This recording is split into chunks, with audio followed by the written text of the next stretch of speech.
सेठ लगनदास जी के जीवन की बगिया फलहीन थी। कोई ऐसा मानवीय, आध्यात्मिक या चिकित्सात्मक प्रयत्न न था जो उन्होंने न किया हो।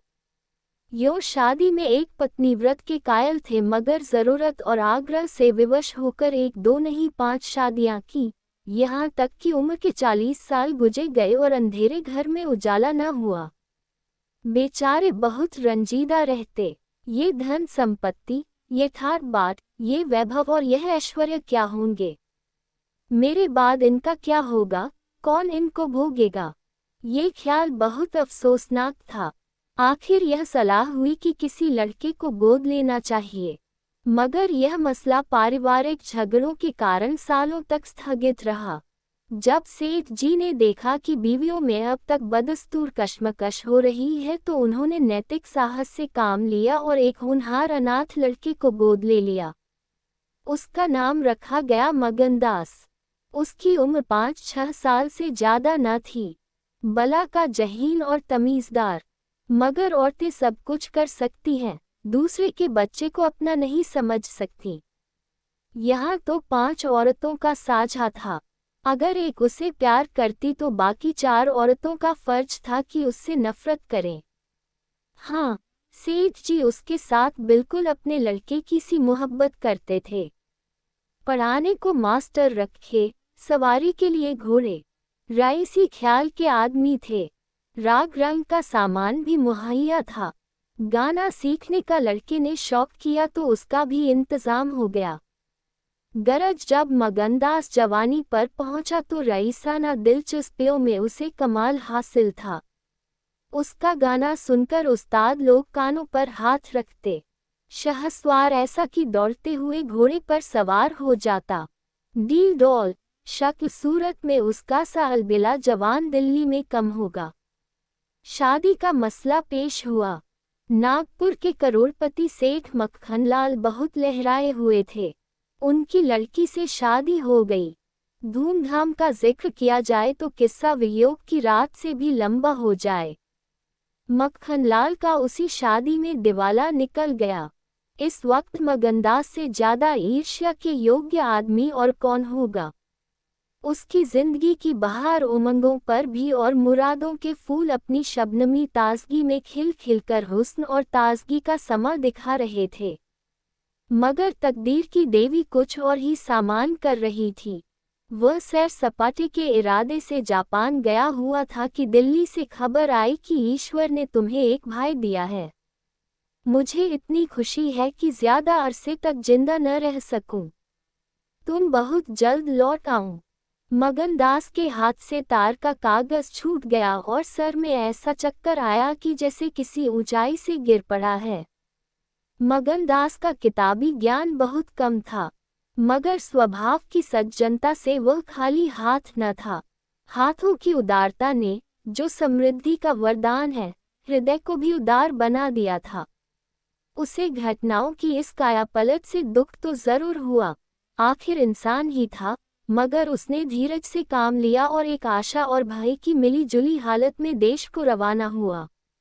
रात का वक्त था। जब अपने दरवाजे पर पहुंचा तो नाच गाने की महफिल सजी देखी। उसके कदम आगे न बढ़े।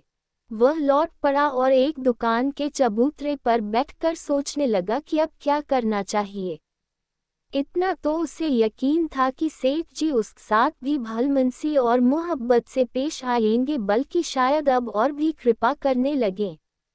सेठानिया भी अब उसके साथ गैरों का सा बर्ताव न करेगी। मुमकिन है मझली बहू जो इस बच्चे की खुशनसीब माँ थी, उससे दूर दूर रहे, मगर बाकी चारों सेठानियों की तरफ से सेवा सत्कार में कोई शक नहीं था। उनकी डाह से वह फायदा उठा सकता था। उसके स्वाभिमान ने ये गवारा न किया कि जिस घर में मालिक की हैसियत से रहता था उसी घर में अब एक आश्रित की हैसियत से जिंदगी बसर करे। उसने फैसला कर लिया कि सब यहाँ रहना न मुनासिब है, न मसलहत। मगर जाऊं कहाँ?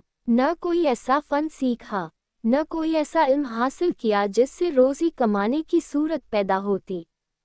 रईसाना दिलचस्पियां उसी वक्त तक कद्र की निगाह से देखी जाती हैं जब तक कि वे रईसों के आभूषण रहें। जीविका बनकर वे सम्मान के पद से गिर जाती है। अपनी रोजी हासिल करना तो उसके लिए कोई ऐसा मुश्किल काम न था। किसी सेठ साहूकार के यहाँ मुनीम बन सकता था, किसी कारखाने की तरफ से एजेंट हो सकता था, मगर उसके कंधे पर एक भारी जुआ रखा हुआ था। उसे क्या करे? एक बड़े सेठ की लड़की जिसने लाड़ प्यार में परवरिश पाए, उससे ये कंगाली की तकलीफें क्यों कर झेली जाएंगी? क्या मक्खनलाल की लाडली बेटी एक ऐसे आदमी के साथ रहना पसंद करेगी जिसे रात की रोटी का भी ठिकाना नहीं? मगर इस फिक्र में अपनी जान क्यों खपाऊं? मैंने अपनी मर्जी से शादी नहीं की। मैं बराबर इनकार करता रहा। सेठ जी ने जबरदस्ती मेरे पैरों में बेड़ी डाली है। अब वही इसके जिम्मेदार हैं। मुझसे कोई वास्ता नहीं। लेकिन जब उसने दोबारा ठंडे दिल से इस मसले पर गौर किया तो बचाव की कोई सूरत नजर न आई। आखिरकार उसने यह फैसला किया कि पहले नागपुर चलूं, जरा उन महारानी के तौर तरीके को देखूं, बाहर ही बाहर उनके स्वभाव की, मिजाज की जांच करूं। उस वक्त तय करूंगा कि मुझे क्या करके चाहिए। अगर रायसी की बू उनके दिमाग से निकल गई है और मेरे साथ रूखी रोटियां खाना उन्हें मंजूर है, तो इससे अच्छा फिर और क्या। लेकिन अगर वह अमीरी ठाट बाट के हाथों बिकी हुई है तो मेरे लिए रास्ता साफ है। फिर मैं हूँ और दुनिया का गम। ऐसी जगह जाऊं जहां किसी परिचित की सूरत सपने में भी न दिखाई दे। गरीबी की जिल्लत नहीं रहती अगर अजनबियों में जिंदगी बसर की जाए। ये जानने पहचानने वालों की कनखियां और कनबत्तियां हैं जो गरीबी को यंत्र न बना देती हैं। इस तरह दिल में जिंदगी का नक्शा बनाकर मगनदास अपनी मर्दाना हिम्मत के भरोसे पर नागपुर की तरफ चला, उस मल्लाह की तरह जो किश्ती और पाल के बगैर नदी की उमड़ती हुई लहरों में अपने को डाल दे। शाम के वक्त सेठ मक्खनलाल के सुंदर बगीचे में सूरज की पीली किरणें मुरझाए हुए फूलों से गले मिलकर विदा हो रही थीं। बाग के बीच में एक पक्का कुआं था और एक मौलसिरी का पेड़। कुएं के मुंह पर अंधेरे की नीली सी नकाब थी, पेड़ के सिर पर रोशनी की सुनहरी चादर। इसी समय एक नौजवान थका मांदा कुएं पर आया और लोटे से पानी भरकर पीने के बाद जगत पर बैठ गया। मालिन ने पूछा, कहाँ जाओगे? मगनदास ने जवाब दिया कि जाना तो था बहुत दूर, मगर यही रात हो गई। यहाँ कहीं ठहरने का ठिकाना मिल जाएगा। मालिन, चले जाओ सेठ जी की धर्मशाला में, बड़े आराम की जगह है। मगनदास, धर्मशाला में तो मुझे ठहरने का कभी संयोग नहीं हुआ। कोई हर्ज न हो तो यहीं पड़ा रहूं। यहाँ कोई रात को रहता है। मालिन भाई, मैं यहाँ ठहरने को न कहूँगी। ये बाई जी की बैठक है। झरोखे में बैठकर सैर किया करती हैं। कहीं देखभाल ले तो मेरे सिर में एक बाल भी न रहे। मगनदास, बाई जी कौन? मालिक, यही सेठ जी की बेटी इंदिरा बाई। मगनदास, ये गजरे उन्हीं के लिए बना रही हो क्या? मालिन, हाँ, और सेठ जी के यहाँ है ही कौन? फूलों के गहने बहुत पसंद करती हैं। मगनदास, शौकीन औरत मालूम होती हैं। मालिन भाई, यही तो बड़े आदमियों की बातें हैं। वे शौक न करे तो हमारा तुम्हारा निबाह कैसे हो? और धन है किस लिए? अकेली जान पर 10 लौंडियां हैं। सुना करती थी कि भगवान आदमी का हल भूत जोतता है, वह अपनी आंखों देखा। आप ही आप पंखा चलने लगे। आप ही आप सारे घर में दिन का सा उजाला हो जाए। तुम झूठ समझते होगे, मगर मैं आंखों देखी बात कहती हूँ। उस गर्व की चेतना के साथ जो किसी नादान आदमी के सामने अपनी जानकारी के बयान करने में होता है, बूढ़ी मालिन अपनी सर्वज्ञता का प्रदर्शन करने लगी। मगनदास ने उकसाया, होगा भाई, बड़े आदमी की बातें निराली होती हैं। लक्ष्मी के बस में सब कुछ है, मगर अकेली जान पर 10 लौंडियां, समझ में नहीं आता। मालिन ने बुढ़ापे के चिड़चिड़ेपन से जवाब दिया, तुम्हारी समझ मोटी हो तो कोई क्या करे? कोई पान लगाती है, कोई पंखा झलती है, कोई कपड़े पहनाती है, 2,000 रुपये में तो सेजगढ़ ही आई थी, चाहो तो मुंह देख लो, उस पर हवा खाने जाती है। एक बंगालिन गाना बजाना सिखाती है, मेम पढ़ाने आती है, शास्त्री जी संस्कृत पढ़ाते हैं, कागज पर ऐसी मूरत बनाती है कि अब बोली और अब बोली। दिल की रानी है, बेचारी के भाग फूट गए।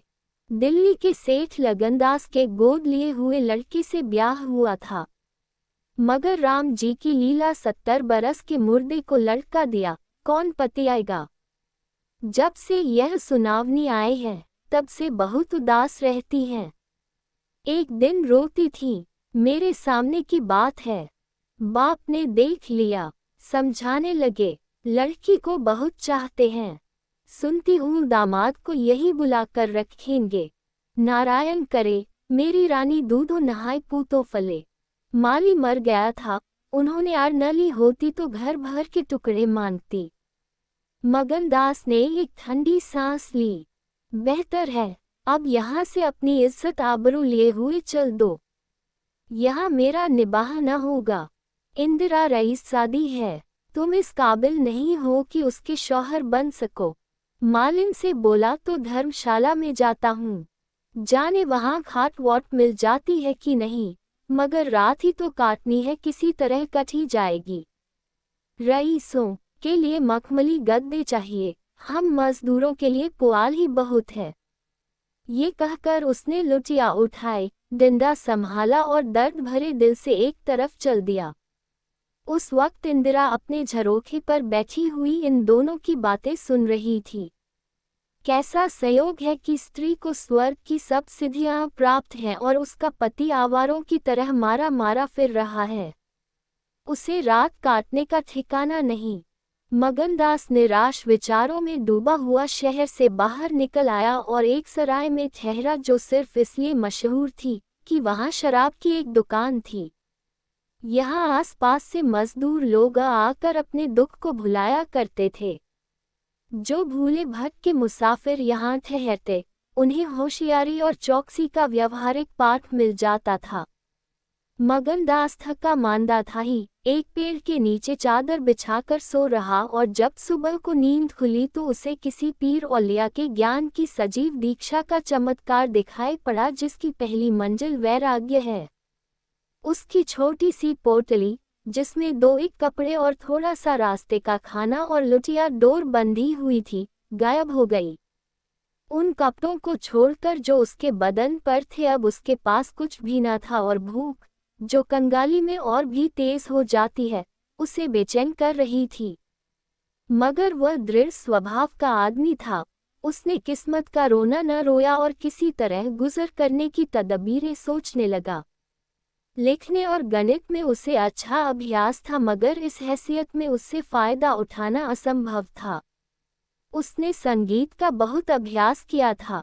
किसी रसिक रईस के दरबार में उसकी कद्र हो सकती थी, मगर उसके पुरुषोचित अभिमान ने इस पेशे को अखितार करने इजाजत न दी। हाँ, वह आला दर्जे का घुड़सवार था और यह फन मज़े में पूरी शान के साथ उसकी रोजी का साधन बन सकता था। ये पक्का इरादा करके उसने हिम्मत से कदम आगे बढ़ाए। ऊपर से देखने पर यह बात यकीन के काबिल नहीं मालूम होती, मगर वह अपना बोझ हल्का हो जाने से इस वक्त बहुत उदास नहीं था। मर्दाना हिम्मत का आदमी ऐसी मुसीबतों को उसी निगाह से देखता है जिसमें एक होशियार विद्यार्थी परीक्षा के प्रश्नों को देखता है। उससे अपनी हिम्मत आजमाने का, एक मुश्किल से जूझने का मौका मिल जाता है। उसकी हिम्मत अजनाने ही मजबूत हो जाती है। अक्सर ऐसे माँ के मर्दाना हौसले के लिए प्रेरणा का काम देते हैं। मगनदास इस जोश से कदम बढ़ाता चला जाता था कि जैसे कामयाबी की मंजिल सामने नजर आ रही है, मगर शायद वहां के घोड़ों ने शरारत और बिगड़ेलपन से तौबा कर ली थी, या वे स्वाभाविक रूप से बहुत मज़े में धीमे धीमे चलने वाले थे। वह जिस गांव में जाता निराशा को उकसाने वाला जवाब पाता। आखिरकार शाम के वक्त जब सूरज अपनी आखिरी मंजिल पर जा पहुंचा था, उसकी कठिन मंजिल तमाम हुई। नागरघाट के ठाकुर अटल सिंह ने उसकी चिंता को समाप्त किया। यह एक बड़ा गांव था। पक्के मकान बहुत थे। मगर उनमें प्रेतात्माएं आबाद थीं। कई साल पहले प्लेग ने आबादी के बड़े हिस्से को इस क्षणभंगुर संसार से उठाकर स्वर्ग में पहुंचा दिया था। इस वक्त प्लेग के बचे खुचे वे लोग गांव के नौजवान और शौकीन जमींदार साहब और हल्के के कारगुजार और रोबीले थानेदार साहब थे। उनकी मिली जुली कोशिशों से गांव में सतयुग का राज था। धन दौलत को लोग जान का अजाब समझते थे, उसे गुनाह की तरह छुपाते थे। घर घर में रुके रहते हुए लोग कर्ज ले लेकर खाते और फटेहालों की तरह रहते थे। इसी में निबाह था। काजल की कोठरी थी, सफ़ेद कपड़े पहनना उन पर धब्बा लगाना था। हुकूमत और जबरदस्ती का बाजार गर्म था। अईरों के यहाँ आजन के लिए भी दूध न था। थाने में दूध की नदी बहती थी। मवेशी खाने के मुहर्रिर दूध की कुल्लियाँ करते थे। इसी अंधेर नगरी को मगनदास ने अपना घर बनाया। ठाकुर साहब ने असाधारण उदारता से काम लेकर उसे रहने के लिए एक मकान भी दे दिया, जो केवल बहुत व्यापक अर्थों में मकान कहा जा सकता था। इसी झोंपड़ी में वह एक हफ्ते से जिंदगी के दिन काट रहा है। उसका चेहरा जर्द है और कपड़े मैले हो रहे हैं, मगर ऐसा मालूम होता है कि उस अब इन बातों की अनुभूति ही नहीं रही।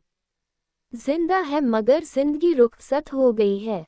हिम्मत और हौसला मुश्किल को आसान कर सकते हैं, आंधी और तूफान से बचा सकते हैं, मगर चेहरे को खिला सकना उनके सामर्थ्य से बाहर है। टूटी हुई नाव पर बैठकर मल्हार गाना हिम्मत का काम नहीं, हिमाकत का काम है। एक रोज जब शाम के वक्त वह अंधेरे में खाट पर पड़ा हुआ था, एक औरत उसके दरवाजे पर आकर भीख मांगने लगी। मगनदास का आवाज परिचित जान पड़ी। बाहर आकर देखा तो वही चंपा मालिन थी, कपड़े तार तार, मुसीबत की रोती हुई तस्वीर। बोला, मालिन, तुम्हारी यह क्या हालत है? मुझे पहचानती हो? मालिन ने चौंक कर देखा और पहचान गई। रोकर बोली, बेटा, अब बताओ मेरा कहाँ ठिकाना लगे? तुमने मेरा बना बनाया घर उजाड़ दिया। न उस दिन तुमसे बात करती ने मुझे पर यह विपत पड़ती। बाई ने तुम्हें बैठे देख लिया, बातें भी सुनी। सुबह होते ही मुझे बुलाया और बरस पड़ी। नाक कटवा लूंगी, मुंह में कालिक लगवा दूंगी। चुड़ैल कुटनी, तू मेरी बात किसी गैर आदमी से क्यों चलाए? तू दूसरों से मेरी चर्चा करे। वह क्या तेरा दामाद था जो तू उससे मेरा दुखड़ा रोती थी? जो कुछ मुंह में आया बकती रही, मुझसे भी न सहा गया। रानी रुठेंगी, अपना सुहाग लेंगी। बोली, बाई जी, मुझसे कसूर हुआ, लीजिए अब जाती हूँ। छींकते नाक कटती है तो मेरा निबाह यहाँ न होगा। ईश्वर ने मुँह दिया है तो आहार भी देगा। 4 घर से मांगूंगी तो पेट को हो जाएगा। उस छोकरी ने मुझे खड़े खड़े निकलवा दिया। बताओ, मैंने तुमसे उसकी कौन सी शिकायत की थी? उसकी क्या चर्चा की थी? मैं तो उसका बखान कर रही थी, मगर बड़े आदमियों का गुस्सा भी बड़ा होता है। अब बताओ, मैं किसकी होकर रहूं? 8 दिन इसी तरह टुकड़े मांगते हो गए हैं। एक भतीजी उन्हीं के यहाँ लौंडियों में नौकर थी, उसी दिन उसे भी निकाल दिया। तुम्हारी बदौलत जो कभी न किया था वह करना पड़ा। तुम्हें कहाँ का दोष लगाऊं? किस्मत में जो कुछ लिखा था देखना पड़ा। मगनदास सन्नाटे में आ गया। आह, मिजाज का ये हाल है, ये घमंड, ये शान। मालिन का इत्मीनान दिलाया। उसके पास अगर दौलत होती तो उसे माला माल कर देता। सेठ मक्खनलाल की बेटी को भी मालूम हो जाता कि रोजी की कुंजी उसी के हाथ में नहीं है। बोला, तुम फिक्र न करो, मेरे घर में आराम से रहो, अकेले मेरा जी भी नहीं लगता। सच कहो तो मुझे तुम्हारी तरह एक औरत की तलाशा थी, अच्छा हुआ तुम आ गईं। मालिन ने आंचल फैलाकर असीम आशीर्वाद दिया। बेटा, तुम जुग जुग जियो, बड़ी उम्र हो। यहाँ कोई घर मिले तो मुझे दिलवा दो। मैं यहाँ रहूंगी तो मेरी भतीजी कहाँ जाएगी? वह बेचारी शहर में किसके आश्रय रहेगी? मगनलाल के खून में जोश आया, उसके स्वाभिमान को चोट लगी। उन पर यह आफत मेरी लाई हुई है। उनकी इस आवारागर्दी का जिम्मेदार मैं हूँ। बोला कोई हर्ज न हो तो उसे भी यही ले आओ। मैं दिन को यहाँ बहुत कम रहता हूँ। रात को बाहर चारपाई डालकर पढ़ रहा करूँगा। मेरी वजह से तुम लोगों को कोई तकलीफ न होगी। यहाँ दूसरा मकान मिलना मुश्किल है। यही झोपड़ा बड़ी मुश्किलों से मिला है। यह अंधेर नगरी है। जब तुम्हारा सुबीता कहीं लग जाए तो चली जाना। मगनदास को क्या मालूम था कि हज़रते इश्क उसकी जबान पर बैठे हुए उससे यह बात कहला रहे हैं। क्या ये ठीक है कि इश्क पहले माशूक के दिल में पैदा होता है? नागपुर इस गांव से 20 मील की दूरी पर था। चंपा उसी दिन चली गई और तीसरे दिन रंभा के साथ लौट आई। यह उसकी भतीजी का नाम था। उस आने से झोंपे में जान सी पड़ गई। मगनदास के दिमाग में मालिन की लड़की की जो तस्वीर थी उसका रंभा से कोई मेल न था। वह सौंदर्य नाम की चीज का अनुभवी जौहरी था, मगर ऐसी सूरत जिस पर जवानी की ऐसी मस्ती और दिल का चैन छीन लेने वाला ऐसा आकर्षण हो उसने पहले कभी नहीं देखा था। उसकी जवानी का चांद अपनी सुनहरे और गंभीर शान के साथ चमक रहा था। सुबह का वक्त था। मगनदास दरवाजे पर पड़ा ठंडी ठंडी हवा का मजा उठा रहा था। रंभा सिर पर घड़ा रखे पानी भरने को निकली। मगनदास ने उसे देखा और एक लंबी सांस खींचकर उठ बैठा। चेहरा मोहरा बहुत ही मोहक, ताजे फूल की तरह खिला हुआ चेहरा, आंखों में गंभीर सरलता। मगनदास को उसने भी देखा। चेहरे पर लाज की लाली दौड़ गई। प्रेम ने पहला वार किया। मगनदास सोचने लगा, क्या तकदीर यहाँ कोई और गुल खिलाने वाली है? क्या दिल मुझे यहाँ भी चैन न लेने देगा? रंभा, तू यहाँ नाहक आई, नाहक एक गरीब का खून तेरे सर पर होगा। मैं तो अब तेरे हाथों बिक चुका, मगर क्या तू भी मेरी हो सकती है? लेकिन नहीं, इतनी जल्दबाजी ठीक नहीं। दिल का सौदा सोच समझकर करना चाहिए। तुमको अभी जब्त करना होगा।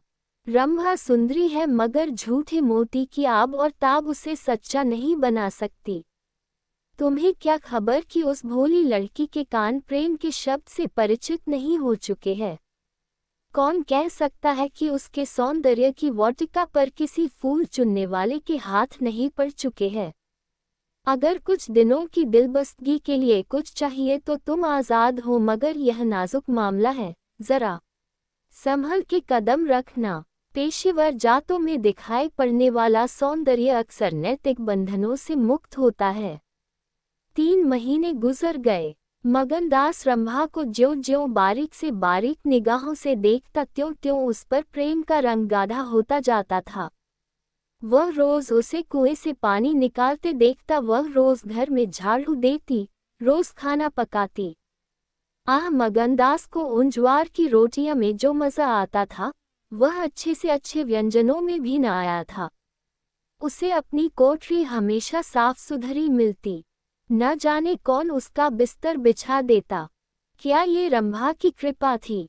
उसकी निगाहें शर्मीली थी। उसने उसे कभी अपनी तरफ चचन आंखों से ताकते नहीं देखा। आवाज़ कैसी मीठी। उसकी हंसी की आवाज़ कभी उसके कान में नहीं आई। अगर मगनदास उसके प्रेम में मतवाला हो रहा था तो कोई ताज्जुब की बात नहीं थी। उसकी भूखी निगाहें बेचैनी और लालसा में डूबी हुई हमेशा रंभा को ढूंढा करती।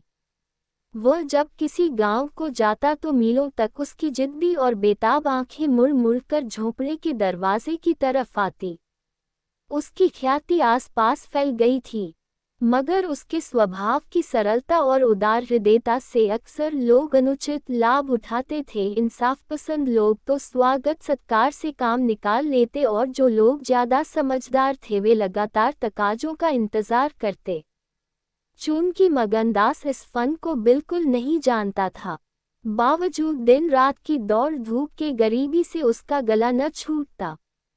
जब वह रंभा को चक्की पीसते हुए देखता तो गेहूं के साथ उसका दिल भी पिस जाता था। वह कुएं से पानी निकालती तो उसका कलेजा निकल आता। जब वह पड़ोस की औरतों के कपड़े सीती तो कपड़ों के साथ मगनदास का दिल छिद जाता।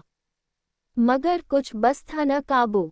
मगनदास की हृदयभेदी दृष्टि को इसमें तो कोई संदेह नहीं था कि उसके प्रेम का आकर्षण बिल्कुल बेअसर नहीं है, वरना रंभा की उन वफा से भरी हुई खातिरदारियों की तुक वह कैसे बिठाता। वफा ही वह जादू है, रूप के गर्व का सिर नीचा कर सकता है, मगर प्रेमिका के दिल में बैठने का मादा उसमें बहुत कम था। कोई दूसरा मनचला प्रेमी अब तक अपने वशीकरण में कामयाब हो चुका होता, लेकिन मगनदास ने दिल आशिक का पाया था और जबान माशूक की। एक रोज शाम के वक्त चंपा किसी काम से बाजार गई हुई थी और मगनदास हमेशा की तरह चारपाई पर पड़ा सपने देख रहा था। रंभा अद्भुत छटा के साथ आकर उसके सामने खड़ी हो गई। उसका भोला चेहरा कमल की तरह खिला हुआ था और आंखों से सहानुभूति का भाव झलक रहा था। मगनदास ने उसकी तरफ पहले आश्चर्य और फिर प्रेम की निगाहों से देखा और दिल पर जोर डालकर बोला, आओ रंभा, तुम्हें देखने को बहुत दिन से आंखें तरस रही थीं। रंभा ने भोलेपन से कहा, मैं यहाँ न आती तो तुम मुझसे कभी न बोलते। मगनदास का हौसला बढ़ा, बोला, बिना मर्जी पाए तो कुत्ता भी नहीं आता। रंभा मुस्कराई, कली खिल गई, मैं तो आप ही चली आई। मगनदास का कलेजा उछल पड़ा। उसने हिम्मत करके रंभा का हाथ पकड़ लिया और भावावेश से कांपती हुई आवाज में बोला, नहीं रंभा, ऐसा नहीं है। यह मेरी महीनों की तपस्या का फल है। मगनदास ने बेताब होकर उसे गले से लगा लिया। जब वह चलने लगी तो अपने प्रेमी की ओर प्रेम भरी दृष्टि से देखकर बोली, अब ये प्रीत हमको निभानी होगी। पौ फटने के वक्त जब सूर्य देवता के आगमन की तैयारियां हो रही थी, मगनदास की आंखें खुली, रंभा आटा पीस रही थी। उस शांतिपूर्ण सन्नाटे में चक्की की घुमर घुमर बहुत सुहानी मालूम होती थी और वह उसके सुर से सुर मिलाकर अपने प्यारे ढंग से गा रही थी। झुलनिया मोरी पानी में गिरी, मैं जानू पिया मौको मने हैं, उल्टी मनावन मोको पड़ी। झुलनिया मोरी पानी में गिरी। साल भर गुजर गया। मगनदास की मोहब्बत और रंभा के सलीके न मिलकर उस वीरान झोंपड़े को कुंज बाग बना दिया। अब वहां गायें थीं, फूलों की क्यारियां थीं और कई देहाती ढंग के मोड़े थे। सुख सुविधा की अनेक चीजें दिखाई पड़ती थी। एक रोज सुबह के वक्त मगनदास कहीं जाने के लिए तैयार हो रहा था कि एक संभ्रांत व्यक्ति अंग्रेजी पोशाक पहने उसे ढूंढता हुआ आ पहुंचा और उसे देखते ही दौड़कर गले से लिपट गया। मगनदास और वह दोनों एक साथ पढ़ा करते थे। वह अब वकील हो गया था। मगनदास ने भी अब पहचाना और कुछ झेपता और कुछ झिझकता उससे गले लिपट गया। बड़ी देर तक दोनों दोस्त बातें करते रहे। बातें क्या थी, घटनाओं और संयोगों की एक लंबी कहानी थी। कई महीने हुए सेठ लगन का छोटा बच्चा चेचक की नजर हो गया। सेठ जी ने दुख के मारे आत्महत्या कर ली और अब मगनदास सारी जायदाद, कोठी, इलाके और मकानों का एक छत्र स्वामी था। सेठानियों में आपसी झगड़े हो रहे थे। कर्मचारियों ने गबन को अपना ढंग बना रखा था। बड़ी सेठानी उसे बुलाने के लिए खुद आने को तैयार थी, मगर वकील साहब ने उन्हें रोका था। तब मगनदास ने मुस्कुरा कर पूछा, तुम्हें क्यों कर मालूम हुआ कि मैं यहाँ हूँ? तो वकील साहब ने फरमाया, महीने भर से तुम्हारी टोह में हूँ। सेठ मक्खनलाल ने अता पता बतलाया। तुम दिल्ली पहुँचे और मैंने अपना महीने भर का बिल पेश किया। रंभा अधीर हो रही थी कि यह कौन है और इनमें क्या बातें हो रही है। 10 बजते बजते वकील साहब मगनदास से 1 हफ्ते के अंदर आने का वादा लेकर विदा हुए। उसी वक्त रंभा आ पहुंची और पूछने लगी, ये कौन थे? इनका तुमसे क्या काम था? मगनदास ने जवाब दिया, यमराज का दूत। रंभा, क्या असगुन बकते हो? मगन, नहीं नहीं रंभा, यह असगुन नहीं है, ये सचमुच मेरी मौत का दूत था। मेरी खुशियों के बाग को रौंदने वाला, मेरी हरी भरी खेती को उजाड़ने वाला। रंभा, मैंने तुम्हारे साथ दगा की है। मैंने तुम्हें अपने फरेब के जाल में फंसाया है, मुझे माफ करो। मोहब्बत ने मुझसे ये सब करवाया। मैं मगनसिर ठाकुर नहीं हूँ। मैं सेठ लगनदास का बेटा और सेठ मक्खनलाल का दामाद हूँ। मगनदास को डर था कि रंभा ये सुनते ही चौंक पड़ेगी और शायद उसे जालिम, दगाबाज कहने लगे, मगर उसका ख्याल गलत निकला। रंभा ने आंखों में आंसू भरकर सिर्फ इतना कहा, तो क्या तुम मुझे छोड़कर चले जाओगे? मगनदास ने उसे गले लगाकर कहा, हाँ। रंभा, क्यों? मगन, इसलिए कि इंदिरा बहुत होशियार, सुंदर और धनी है। रंभा, मैं तुम्हें न छोड़ूंगी। कभी इंदिरा की लौड़ी थी, अब उनकी सौत बनूंगी। तुम जितनी मेरी मोहब्बत करोगे, उतनी इंदिरा की तो न करोगे, क्यों? मगनदास इस भोलेपन पर मतवाला हो गया। मुस्करा कर बोला, अब इंदिरा तुम्हारी लौड़ी बनेगी, मगर सुनता हूँ वह बहुत सुंदर है। कहीं मैं उसकी सूरत पर लुभा न जाऊं। मर्दों का हाल तुम नहीं जानती, मुझे अपने ही से डर लगता है। रंभा ने विश्वास भरी आंखों से देखकर कहा, क्या तुम भी ऐसा करोगे? ओह, जो जी में आए करना, मैं तुम्हें न छोड़ूंगी।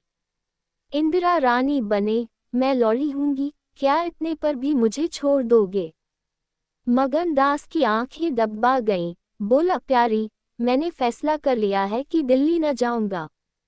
ये तो मैं कह ही न पाया कि सेठ जी का स्वर्गवास हो गया। बच्चा उनसे पहले ही चल बसा था। अफसोस सेठ जी के आखिरी दर्शन भी न कर सका। अपना बाप भी इतनी मोहब्बत नहीं कर सकता। उन्होंने मुझे अपना वारिस बनाया है।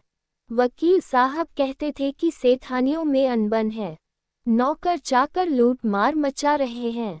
वहाँ का ये हाल है और मेरा दिल वहाँ जाने पर राजी नहीं होता। दिल तो यहाँ है, वहाँ कौन जाए? रंभा जरा देर तक सोचती रही, फिर बोली, तो मैं तुम्हें छोड़ दूंगी। इतने दिन तुम्हारे साथ रही, जिंदगी का सुख लूटा, अब जब तक जीऊंगी इस सुख का ध्यान करती रहूंगी। मगर तुम मुझे भूल तो न जाओगे? साल में एक बार देख लिया करना, इसी झोपड़े में आकर। मगनदास ने बहुत रोका मगर आंसू न रोक सके। बोले, रंभा, बातें न करो, कलेजा बैठा जाता है। मैं तुम्हें छोड़ नहीं सकता, इसलिए नहीं कि तुम्हारे ऊपर कोई एहसान है। तुम्हारी खातिर नहीं, अपनी खातिर। वह शांति, वह प्रेम, वह आनंद जो मुझे यहाँ मिलता है और कहीं नहीं मिल सकता। खुशी के साथ जिंदगी बसर हो, यही मनुष्य के जीवन का लक्ष्य है। मुझे ईश्वर ने ये खुशी यहाँ दे रखी है, तो मैं उसे क्यों छोड़ूं? धन दौलत को मेरा सलाम है, मुझे उसकी हवस नहीं है। रंभा फिर गंभीर स्वर में बोली, मैं तुम्हारे पांव की बेड़ी न बनूंगी। चाहे तुम अभी मुझे न छोड़ो, लेकिन थोड़े दिनों में तुम्हारी यह मोहब्बत न रहेगी। मगनदास को कोड़ा लगा, जोश से बोला, तुम्हारे सिवा इस दिल में अब कोई और जगह नहीं पा सकता। रात ज्यादा हो गई थी। अष्टमी का चांद सोने जा चुका था। दोपहर के कमल की तरह साफ आसमान में सितारे खिले हुए थे। किसी खेत के रखवाले की बांसुरी की आवाज, जिसे दूरी ने तासीर, सन्नाटे न सुरीलापन और अंधेरे ने आत्मिकता का आकर्षण दे दिया था, कानों में आ जा रही थी कि जैसे कोई पवित्र आत्मा नदी के किनारे बैठी हुई पानी की लहरों से या दूसरे किनारे के खामोश और अपनी तरफ खींचने वाले पेड़ों से अपनी जिंदगी की गम की कहानी सुना रही है। मगनदास सो गया मगर रंभा की आंखों में नींद न आई। सुबह हुई तो मगनदास उठा और रंभा को पुकारने लगा, मगर रंभा रात ही को अपनी चाची के साथ वहां से कहीं चली गई थी। मगनदास को उस मकान के दरो दीवार पर एक मनहूसियत सी छाई हुई मालूम हुई कि जैसे घर की जान निकल गई हो। वह घबराकर उस कोठरी में गया जहां रंभा रोज चक्की पीसती थी, मगर अफसोस आज चक्की एकदम निश्चल थी। फिर वह कुएं की तरह दौड़ा गया, लेकिन ऐसा मालूम हुआ कि कुएं ने उसे निगल जाने के लिए अपना मुंह खोल दिया है। तब वह बच्चों की तरह चीख उठा। वह रोता हुआ फिर उसी झोपड़ी में आया जहां कल रात तक प्रेम का वास था। मगर उस वक्त वह शोक का घर बनी हुई थी। जब जरा आंसू थमे तो उसने घर में चारों तरफ निगाह दौड़ाई। रंभा की साड़ी अरगनी पर पड़ी हुई थी। एक पिटारी में वह कंगन रखा हुआ था जो मगनदास ने उसे दिया था। बर्तन सब रखे हुए थे, साफ और सुथरे। मगनदास सोचने लगा, रंभा तूने रात को कहा था मैं तुम्हें छोड़ दूंगी। क्या तूने वह बात दिल से कही थी? मैंने तो समझा था तू दिल्लगी कर रही है, नहीं तो तुझे कलेजे में छिपा लेता। मैं तो तेरे लिए सब कुछ छोड़े बैठा था। तेरा प्रेम मेरे लिए सब कुछ था। मैं यूं बेचैन हूँ, क्या तू बेचैन नहीं है? हाय तू रो रही है, मुझे यकीन है कि तू अब भी लौट आएगी। फिर सजीव कल्पनाओं का एक जमघट उसके सामने आया। वे नाजुक अदाएं, वे मतवाली आंखें, वे भोली भाली बातें, वे अपने को भूली हुई सी मेहरबानियां, वह जीवनदायी मुस्कान, वे आशिकों जैसी दिलगोयां, वह प्रेम का नशा, वह हमेशा खिला रहने वाला चेहरा, वह लचक लचक कर कुएं से पानी लाना, वह इंतजार की सूरत, वह मस्ती से भरी हुई बेचैनी, ये सब तस्वीरें उसकी निगाहों के सामने हमरतनाक बेताबी के साथ फिरने लगी। मगनदास ने एक ठंडी सांस ली और आंसुओं और दर्द की उमड़ती हुई नदी को मर्दाना जबत से रोककर उठ खड़ा हुआ। नागपुर जाने का पक्का फैसला हो गया। तकिए के नीच से संदूक की कुंजी उठाई तो कागज का एक टुकड़ा निकल आया। ये रंभा की विदा की चिट्ठी थी। प्यारे, मैं बहुत रो रही हूँ, मेरे पैर नहीं उठते, मगर मेरा जाना जरूरी है। तुम्हें जगाऊंगी तो तुम जाने न दोगे। कैसे जाऊं, अपने प्यारे पति को कैसे छोड़ूं? किस्मत मुझसे यह आनंद का घर छुड़वा रही है। मुझे बेवफा न कहना, मैं तुमसे फिर कभी मिलूंगी। मैं जानती हूँ कि तुमने मेरे लिए ये सब कुछ त्याग दिया है, मगर तुम्हारे लिए जिंदगी में बहुत कुछ उम्मीदें हैं। मैं अपनी मोहब्बत की धुन में तुम्हें उन उम्मीदों से क्यों दूर रखूं? अब तुमसे जुदा होती हूँ, मेरी सुध मत भूलना, मैं तुम्हें हमेशा याद रखूंगी। यह आनंद के दिन कभी न भूलेंगे। क्या तुम मुझे भूल सकोगे? तुम्हारी प्यारी रंभा। मगनदास को दिल्ली आए हुए 3 महीने गुजर चुके हैं। इस बीच उसे सबसे बड़ा जो निजी अनुभव हुआ वह ये था कि रोजी की फिक्र और धंधों की बहुतायत से उमड़ती हुई भावनाओं का जोर कम किया जा सकता है। 1.5 साल पहले का बेफिक्र नौजवान अब एक समझदार और सूझबूझ रखने वाला आदमी बन गया था। सागर घाट के उन कुछ दिनों से उसे रियाया की इन तकलीफों का निजी ज्ञान हो गया था जो कारिंदों और मुख्तारों की सख्तियों की बदौलत उन्हें उठानी पड़ती है। उसने उसे रियासत के इंतजाम में बहुत मदद दी और गो कर्मचारी दबी जबान से उसकी शिकायत करते थे और अपनी किस्मत और जमाने के उलट फेर को कोसते थे, मगर रियाया खुश थी। जब वह सब धंधों से फुर्सत पाता तो एक भोली भाली सूरत वाली लड़की उसके ख्याल के पहलू में आ बैठती और थोड़ी देर के लिए सागर घाट का वह हरा भरा झोपड़ा और उसकी मस्तियां आंखों के सामने आ जाती। सारी बातें एक सुहाने सपने की तरह याद आकर उसके दिल को मसोसने लगती, लेकिन कभी कभी खुद बखुद उसका ख्याल इंदिरा की तरफ भी जा पहुंचता। गो उसके दिल में रंभा की वही जगह थी, मगर किसी तरह उसमें इंदिरा के लिए भी एक कोना निकल आया था। जिन हालातों और आफतों ने उसे इंदिरा से बेजार कर दिया था वह अब रुखसत हो गई थी। अब उसे इंदिरा से कुछ हमदर्दी हो गई। अगर उसके मिजाज में घमंड है, हुकूमत है, तकल्लुफ है, शान है, तो यह उसका कसूर नहीं। ये रईस ज़ादों की आम कमजोरियां हैं, यही उनकी शिक्षा है। वे बिल्कुल बेबस और मजबूर है। इन बढ़ते हुए और संतुलित भावों के साथ जहां वह बेचैनी के साथ रंभा की याद को ताज़ा किया करता था, वहां इंदिरा का स्वागत करने और उसे अपने दिल में जगह देने के लिए तैयार था। वह दिन दूर नहीं था जब उसे उस आजमाइश का सामना करना पड़ेगा। उसके कई आत्मीय अमीराना शान शौकत के साथ इंदिरा को विदा कराने के लिए नागपुर गए हुए थे। मगनदास की तबीयत आज तरह तरह के भावों के कारण, जिनमें प्रतीक्षा और मिलन की उत्कंठा विशेष थी, उचाट सी हो रही थी।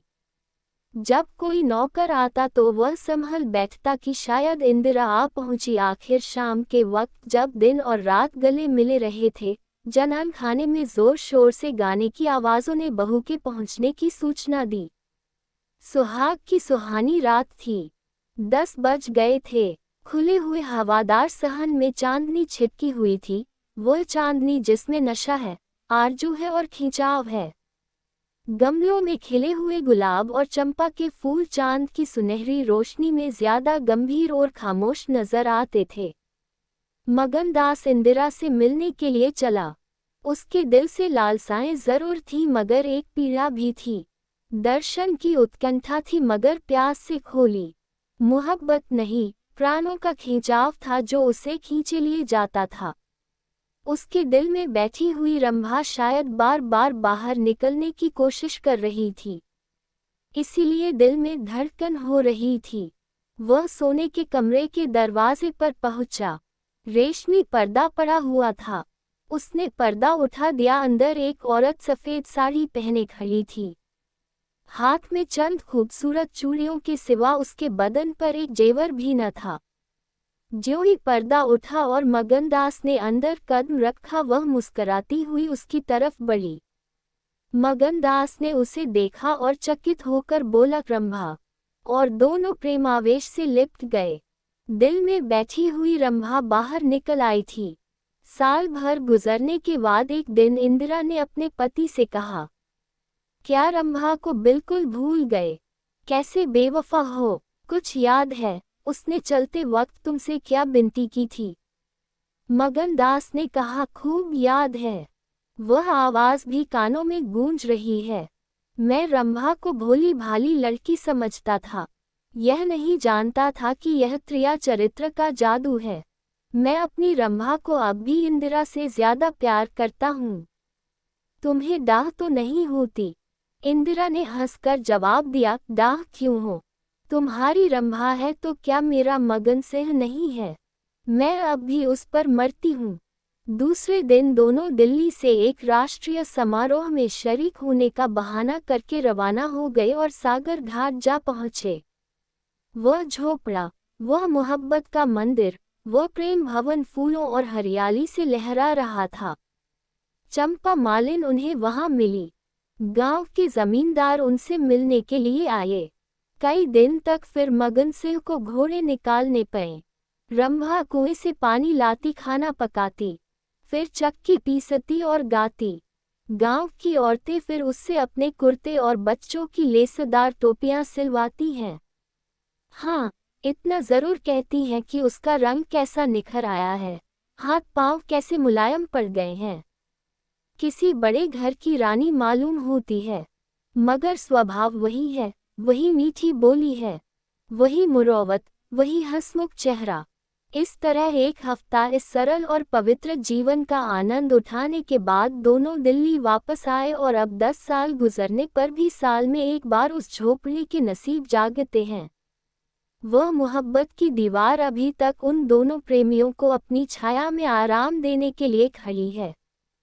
ऐसी ही और कहानियों के लिए हमारे चैनल को लाइक, सब्सक्राइब और शेयर करें। धन्यवाद।